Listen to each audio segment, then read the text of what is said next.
recipes. It's a lot of authentic local PA Dutch recipes. Donuts is something that we're super known for. These look incredible. Our donuts are all made literally from scratch. They're made in a fryer. They're cooked by hand with chopsticks the old-fashioned way, and actually made 4.5 million donuts. Yeah, I mean, you would pay $6 for one of those donuts at Manhattan all day long. 100%. Yeah, we sell these for a little over a dollar in a grocery store. You ever hear of shoe fly pie? No, what's this? That's something another thing that's famous in this area. 77-year-old Gandhiji, and by his side, women as young as 17 and 18. They were asked to do something they did not want to, but could not refuse. Gandhi called it a celibacy experiment. His associates called it disturbing, begged him to stop, and today, most people don't even know this part of the story. I'm dead sure there is no one in India who doesn't know who Mahatma Gandhi is. So, what I'm about to tell you will shock you, anger you, may even make you question everything you thought you knew about the man we worship as Mahatma.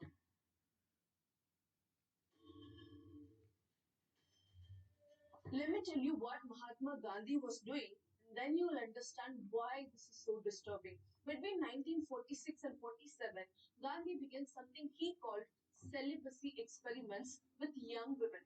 And no, this was not just in theory. He actually started sleeping naked with them, not just in the same room, but in the same bed without clothes. And yes, we are talking about the same Gandhi who led millions of people against the British, who spoke about women's rights and even said to call women the weakest is a lie. Women is man's superior in moral power. The same man who praised women's strength and equality at the very same time was making young women to take part in something deeply disturbing, something most people have never even heard about. If it's already shocking for you, just wait till you hear who these women were. Manu Gandhi, his own grandniece, barely 18 to 20 years old. By the way, grandniece simply means your brother's or sister's granddaughter. So Gandhi's grandniece was like his brother's or sister's granddaughter. Then Abba Gandhi, another young relative, only 17 to 18 years old. Then his personal doctor, Dr. Sushila Nair,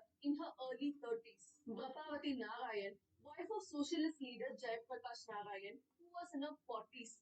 Ranjan Shah, wife of Gandhi's ashram manager, who agreed only once, reluctantly, for a single night, and Veena Patel, sister-in-law of Gandhi's grand-nephew Kanu Gandhi. Gandhi's secretary Nirmal Kumar Bose noted all this in his diary. He wrote that Gandhi told Manu this was a bold and functional experiment and the ultimate test of your purity. So Gandhi would lie down naked, and these young women too had to remove all their clothes and sleep next to him, not once, not twice, but night after night. And here's the worst part.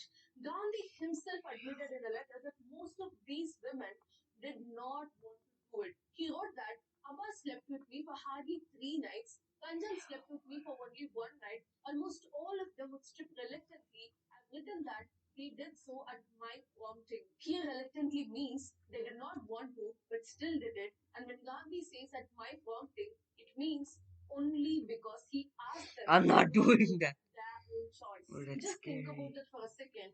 Gandhi himself admits that the women did not want to do it, but they did it only because he pushed them to do it. Now, let's be very clear. There is no evidence that Gandhi had sex with any of these women, but the bigger question is, was this even appropriate? Was it right? A 77-year-old man pressuring young women to strip and sleep beside him even when they clearly did not want to. And please, before anyone starts blaming these women for not refusing, remember this, most of these women were completely dependent on Gandhi. They lived in his ashram, had no other source of income, no family to go back to. What choice did they really have? Now the question is, why did he do this? A man of such big principles, respected everywhere. What was really going on in his mind? Let's go back to 1906. Gandhi was 37 years old when he took something called Brahmacharya. Basically, a strict promise, a sankalp of celibacy. The word celibacy simply means deciding not to have any kind of sexual relationship. From that moment, he decided he would never have sex again, not even with his own wife. And remember this, by this time, Gandhi Gandhi already had a big family. He had been married to Kasturiba for 24 years and they already had 4 children. So why suddenly take up this sankalp of celibacy after so many years of marriage? For Gandhi, brahmacharya was not just about not having. He believed it meant controlling every single desire, whether in thought, in words, or in action. He thought this would give him some kind of special spiritual power. In fact, Gandhi wrote that without brahmacharya, the satyagrahi will have no lustre, no inner strength to stand unarmed against the whole world. So, in his mind, staying celibate was not just personal, it was connected to his ability to lead India. And for almost 40 years after taking this vow, Gandhi seemed to live it out without much controversies. He kept away from the social situations, focused on his politics, and everything looked fine, at least on the surface. But even during those years, his version of brahmacharya went much further than just no sex. In his ashrams, he enforced strict rules that married couples were told to not sleep together, and everyone was encouraged to take cold baths to suppress desire. Now, I personally believe taking up brahmacharya is one of the highest form of commitment a person can make. It needs extreme discipline, a life beyond bodily desires. In that sense, the decision itself was very commendable. But what doesn't make sense is Gandhi asking married couples to sleep separately. Why interfere in their personal relationship just because you took brahmacharya? And on top of it, Gandhi himself started taking massages and baths with young women, including his daughter Sushila Nair, sometimes even without clothes. He described these as tests of self-control and purity, but many people around him felt very uneasy and openly criticized these practices. Then in 1944, after the death of his wife Kasturba, Gandhi took these experiments to a new and far more disturbing level. The real controversial stuff started in 1946, specifically in a place called Nopali in East Bengal. That's now Bangladesh, by the way. This was during the worst communal riots in Indian history. Hindus and Muslims were killing each other, and Gandhi had gone there to stop the violence. What Gandhi thought would free and unite India was not working. His methods were failing. He began asking himself, why isn't my non-violence working? Why can't I stop this bloodshed? Slowly, Mahatma Gandhi started connecting the country's problems with his personal struggles, and he came to a disturbing conclusion.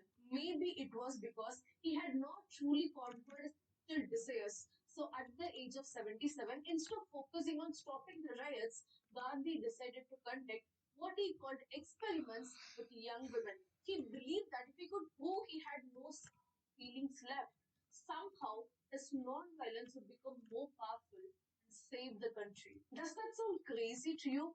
Well, let me tell you how he justified this.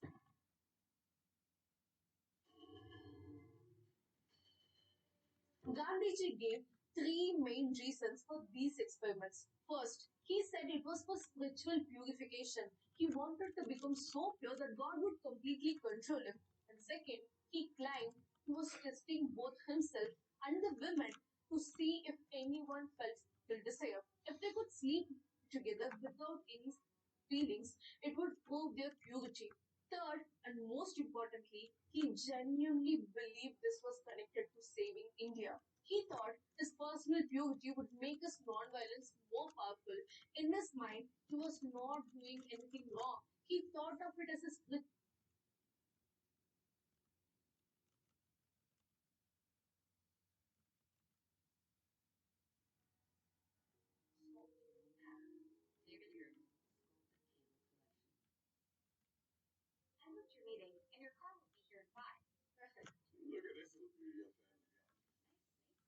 Hey, whoa, what's that?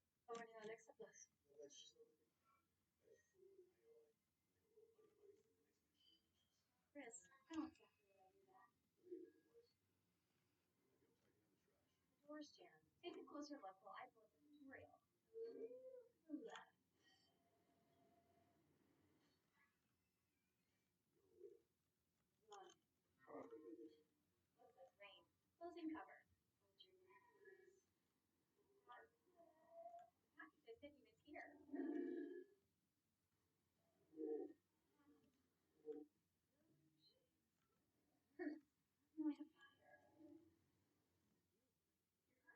Gotta go.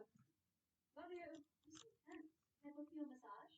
And a cinnamon scrub. You can do that.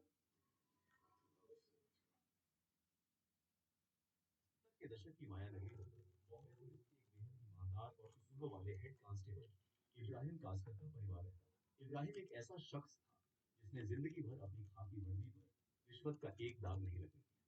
लेकिन नियति का खेल देखिए, उसी police वाले के घर में एक ऐसा नापाक मंसूबा आकार ले रहा था जो आने वाले दशकों तक भारत की छाती पर नून गलने वाला।